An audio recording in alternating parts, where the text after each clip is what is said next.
On-the-scene coverage of ACC.13 is supported by Janssen Pharmaceuticals, Incorporated.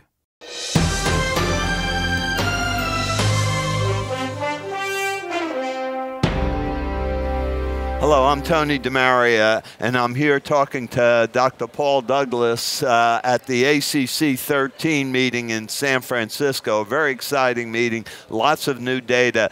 And Paul, the problem of diastolic dysfunction, or as we all refer to it now, heart failure with preserved ejection fraction, that's been a bugaboo. There just hasn't been any good treatment. There was a trial presented today, the RELAX trial, that aimed to evaluate a potential therapy. What do you think? Well, you know, this has been a real challenge for most clinicians, that, you know, almost 50% of people with heart failure will have preserved ejection fractions, and we really just don't have good therapies for them, unfortunately.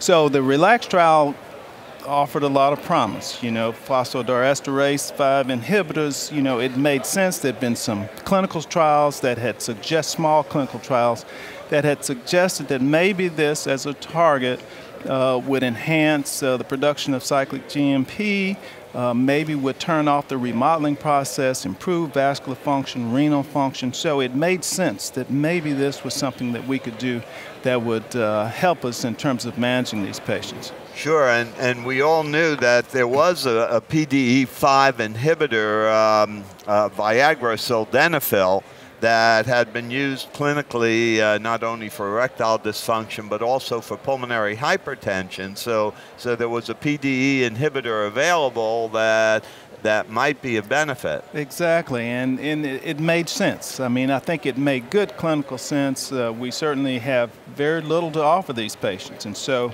the trial had a lot of potential. But unfortunately, it appears that if you look at measuring ability, the 6-minute walk test, and looking at VO2, that there was really no significant improvement. And so it's disappointing, but I think it helps us in terms of building a knowledge base for trying to identify targets that we can, you know, and maybe we should be thinking about other things now.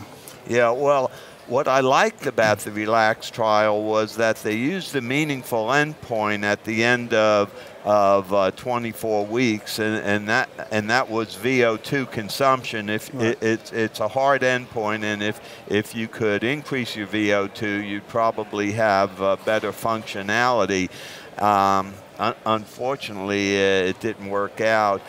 They also looked at a whole variety of echocardiographic measurements of diastolic performance, and there really wasn't much change there either. Yeah, again, very, very disappointing. Very, very disappointing. You know, this should have been an easy trial to recruit, especially men for, but it was a difficult trial to get into because you had to be able to walk those 6 minutes and to qualify for the trial, and the inclusion criteria was relatively strict. So it was a relatively small trial, only a little over 100 patients in each group, and so you would hope that you may have seen something, some signal that there might be some benefit, but it doesn't appear that there was any. Yeah, I know. I take your point on that, and I think that was another strength, that oftentimes it's difficult to determine whether a patient really does have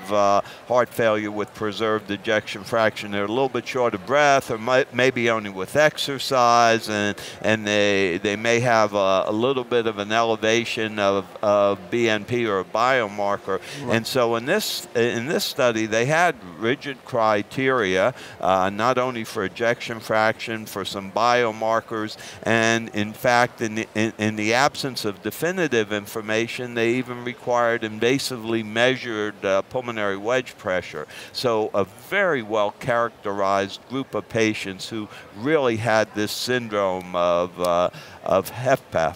Exactly, and so it was well designed, and I think that the recruitment was a little difficult because it was so well designed, and so it was hard to get patients enrolled. But again, no real benefit. So that is indeed very, very disappointing, but I think that it helps us in terms of advancing our knowledge base. Well, the search will go on. We'll continue to treat what we can treat, that is blood pressure and heart rate and ischemia, etc., and continue to look for a better treatment for heart failure with preserved ejection fraction. Thanks very much for watching.